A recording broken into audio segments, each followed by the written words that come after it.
Kawasaki Bajaj KB100 പല കാര്യങ്ങളിലും segment first ആയിരുന്നു.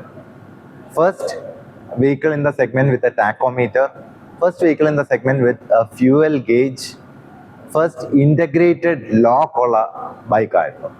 Welcome to yet another episode of Velocity.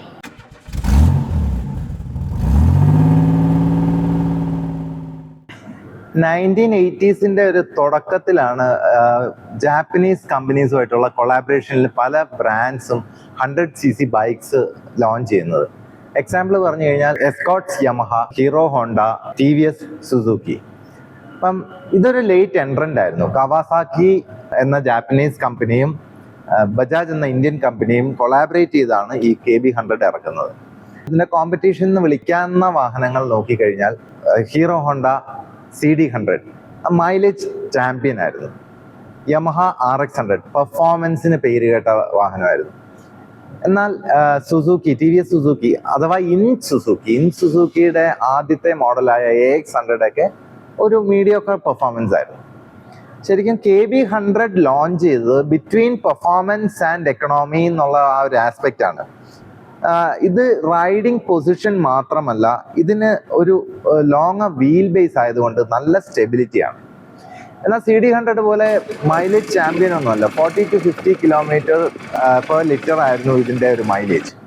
Yamaha RX100 പോലെ പറന്ന് കുതിച്ചു പോകുന്ന ഒരു വാഹനമല്ല, എന്നാലും ഒരു 90 to 100 സ്പീഡ് അറ്റൈൻ ചെയ്യാവുന്ന ഒരു ബൈക്ക് തന്നെയാണ്.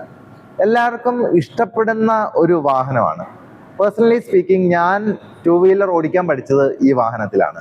100cc സെഗ്മെന്റിൽ വരുന്ന KB100ന്റെ സ്പെസിഫിക്കേഷൻസ് പറഞ്ഞ 98cc എഞ്ചിനാണ്. ഇതൊരു എയർ കൂൾഡ് എഞ്ചിനാണ്. 10.3 HP ആണ്. ഇതിന്റെ മാക്സിമം പവർ ഔട്ട്പുട്ട് വരുന്ന ഒരു 7500 RPM-ലാണ്. ഇതൊരു 1990 മോഡൽ KB100 ആണ്. 35-year-old ആണ്, but still young. Thank you so much for maintaining this vehicle. ഇതിനെ പറ്റി ഒന്നും പറയാമോ? ഈ ഒരു വാഹനത്തെ പറ്റി, ഇതിന്റെ പ്രത്യേകതകൾ എന്താണെന്നും. ഇതും അന്നത്തെ കാലത്ത് ഇറങ്ങിയിരുന്ന ബാക്കി ബൈക്കുകൾ, യമഹ, സുസുക്കി, അല്ലെങ്കിൽ ഇപ്പൊ 4 സ്ട്രോക്കിലാണെങ്കിൽ 2 സ്ട്രോക്കിൽ ഇത് രണ്ടും മാത്രമുള്ളായിരുന്നു. പിന്നെ ഒരു 4 സ്ട്രോക്ക് CD100 ഉണ്ടായിരുന്നു, ഹീറോ ഹോണ്ടയുടെ CD100. ഒന്ന്, ഇതിന്റെ വീൽ ബേസിന്റെ ലെങ്ത്, ഇതിനായിരുന്നു ഏറ്റവും കൂടുതൽ വീൽ ബേസ് ഉള്ളത്. രണ്ടാമത്തേത് ടാക്കോമീറ്റർ ആദ്യമായിട്ട് ഇൻട്രൊഡ്യൂസ് ചെയ്ത് ഈ ബൈക്കിലാണ്. പിന്നെ ഫ്യൂൽ ഗേജ് അതും ഈ ബൈക്കിലാണ് ആദ്യമായിട്ട് ഇൻട്രൊഡ്യൂസ് ചെയ്തത്. അതൊരു comprehensive instrument cluster, all telltale lights, speedometer, RPM, fuel gauge എല്ലാം ഉള്ള ഒരു കംപ്ലീറ്റ് മീറ്റർ ക്ലസ്റ്റർ. അതെ, ഇതേ തന്നെ integrated ignition and handle bar lock. പിന്നെ വേറൊരു ഫീച്ചറും കൂടെ ഉണ്ടായിരുന്നു. ഇത് ലോക്ക് ചെയ്ത് കഴിഞ്ഞും ഇപ്പൊ ലോക്കായി, ഹാൻഡിൽ ലോക്കാണ്. രാത്രി എവിടെയെങ്കിലും നിർത്തിയിട്ടിട്ട് പോകുന്ന സാഹചര്യം ഉണ്ടായി കഴിഞ്ഞാൽ ഇത് ഓൺ ചെയ്ത് കഴിഞ്ഞാൽ ഈ പുറകിലത്തെ ലൈറ്റ് ഇൻഡിക്കേറ്റർ, പണ്ട് ബെൻസിനൊക്കെ ഇങ്ങനെ ഡിക്കി പൊക്കി വെച്ചാൽ അതിന്റെ അകത്തൊരു ട്രയാങ്കിൾ ഉണ്ട്, കോഷൻ ട്രയാങ്കിൾ എന്ന് പറഞ്ഞ പോലെ സേഫ്റ്റി ഫീച്ചറായിട്ട് ഇവർ ഇത് കൊടുത്തിട്ടുണ്ട്. അത് ഒരു ഇൻഡസ്ട്രി സെഗ്മെന്റ് ഫസ്റ്റ് ആണ്. വേറെ ഒരു വണ്ടിക്ക് ഇങ്ങനത്തെ ഒരു തോന്നുന്നില്ല, അറിയില്ല. പിന്നെ ഇതിന് വന്നിട്ടുള്ള ഈ ചേഞ്ചസ് വേറെ, ഈ കവസാക്കിയെ what makes it Kawasaki is a rotary valve. ബാക്കി 2 ബൈക്കിനും അന്ന് റീഡ് വാൽവ് വന്ന സമയത്ത് ഇതിന് റോട്ടറി വാൽവ് ആണ് വന്നത്. ഇതിന് റീഡ് വാൽവ് അല്ല, റോട്ടറി വാൽവ്. കുറച്ചുകൂടെ എഫിഷ്യന്റ് ആണെന്ന് തോന്നുന്നു, ഒന്നുകൂടെ എഫിഷ്യന്റ് ആണ്. അത് തന്നെയല്ല, ഇതിനകത്ത് എഞ്ചിൻ പാക്കേജിങ്ങിന് റോട്ടറി വാൽവേ പറ്റൂ. ഇതിനകത്ത് ഇനി സ്ഥലമില്ല ഇതിനകത്ത് റീഡ് വാൽവ് വെക്കാനായിട്ട്. കാരണം ഇതിന്റെ കാർബറേറ്റർ വന്നിട്ട് സാധാരണ ബൈക്കിനെല്ലാം ഈ എഞ്ചിന്റെ ഇവിടാണ്, പുറത്തായിട്ടാണ് കാർബറേറ്റർ വരുന്നത്. ഇതിന്റെ എഞ്ചിൻ കേസിങ്ങിനകത്താണ് ഈ കാർബറേറ്റർ ഇവര് പാക്കേജ് ചെയ്തേക്കുന്നത്. അന്നേരം ഈ കാർബറേറ്റർ കംപ്ലീറ്റ്ലി ഹിഡൻ ആണ്. ആർക്കും അത് ആക്സസ് ചെയ്യാൻ പറ്റത്തില്ല. ചുമ്മാ കയറി ആരും തിരിക്കാൻ ചെയ്യാൻ പറ്റില്ല. ഒരു മുകളിലൊരു എയർ മിക്സർ ഇതാക്കാനായിട്ട്, അതായത് ഐഡ്ലിങ്ങിന്റെ ഇത് ശരിയാക്കാനായിട്ട് ഒരു ഇത് മാത്രം കൊടുത്തിട്ടുണ്ട് മോളിൽ നിന്ന്. പിന്നെ ഒരു കാര്യം ഞാൻ ഇപ്പൊ നോട്ടീസ് ചെയ്ത്, ഞാൻ യൂസ് ചെയ്തിട്ടുള്ള ഒരു വെഹിക്കിൾ ആണ് എൻ്റെ ഒരു റിലേറ്റീവിന്റെ. അപ്പൊ 2T ഓയിലിന്റെ ലെവൽ കാണിക്കാനുള്ള ഒരു ഇൻഡിക്കേറ്ററും ഇവിടെ ഉണ്ട് അല്ലേ? RX 100 ഉണ്ടായിരുന്നു, മറ്റേ മാക്സ് 100 ഉണ്ടായിരുന്നു. ആണല്ലേ? ഈ ഇൻഡിക്കേറ്റർ ഉണ്ടായിരുന്നോ? ഈ ഇത് ഓക്കെ. സ്കൂട്ടേഴ്സിനൊന്നും ഇല്ലായിരുന്നു. CD100 പിന്നെ ഓയിൽ വേണ്ടായിരുന്നു.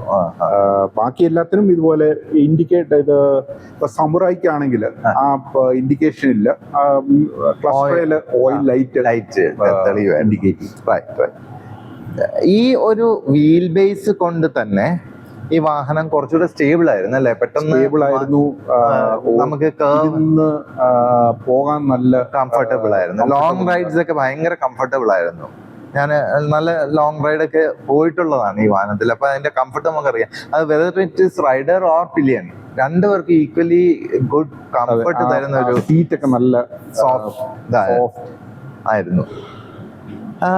ഇവിടെ ഇങ്ങനെ ഒരു ഇതെന്താണ് കൊളോക്കിയലി പറയുന്ന പവർ ബോക്സ്. ടെക്നിക്കൽ ടേം വന്നിട്ട് ഹെൽംഹോൾട്സ് റെസൊനേറ്റർ. അത് KB100 അന്ന് ഉണ്ടായിരുന്നു. പിന്നെ എനിക്ക് തോന്നുന്നു യമായ്ക്ക് ഉണ്ടായിരുന്നെന്നാണ് എൻ്റെ ബലമായ, അതോ ഇനി 135-ലാണോ അത്? കോമൺ തിങ് അല്ലേ? ഇതിന്റെ പേർപ്പസ് എന്തായിരുന്നു? പവർ ഇനിഷ്യൽ നമ്മൾ ആക്സിലേറ്റർ പെട്ടെന്ന് കൊടുക്കുമ്പോഴത്തേനും എയർ പെട്ടെന്ന് കൊടുക്കാനായിട്ട്, ചെയ്യാനായിട്ടുള്ള ടൈമിന് പകരം ഇവിടുന്ന് അങ്ങ് എയർ പൊക്കോളും. ഓക്കെ. ഇത് റീസ്റ്റോർ ചെയ്ത ഒരു വാഹനമാണോ? ഇത് ഞാൻ റീസ്റ്റോർ ചെയ്തിട്ടില്ല. ഒറിജിനൽ പട്ടീന പെയിന്റ് ചെയ്തിട്ടില്ല.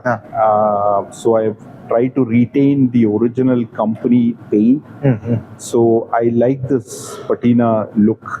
It's worn off, but the paint is original company. The stickers are what came from the company back in 1990. ഞാൻ ഇത് വേറെ സ്റ്റിക്കർ ചെയ്തിട്ടില്ല. ഈ പാനൽ മാത്രം ഞാൻ പെയിന്റ് ചെയ്തു, കാരണം ഇത് പൊട്ടിപ്പോയായിരുന്നു. ഞാൻ വേറൊരു പാനൽ വാങ്ങിച്ച് അത് മാത്രം പെയിന്റ് ചെയ്തു. ഒറിജിനൽ ആയിട്ട് കമ്പനിയിൽ നിന്ന് വന്ന കളർ ഇതായിരുന്നു. അത് ഫെയ്ഡായി ഇതായി. പക്ഷെ ഞാൻ ഇതിന്റെ ഈ സൈലൻസർ ഒറിജിനലാണ്, ബാക്കി എല്ലാ പാർട്സും ഒറിജിനലാണ്.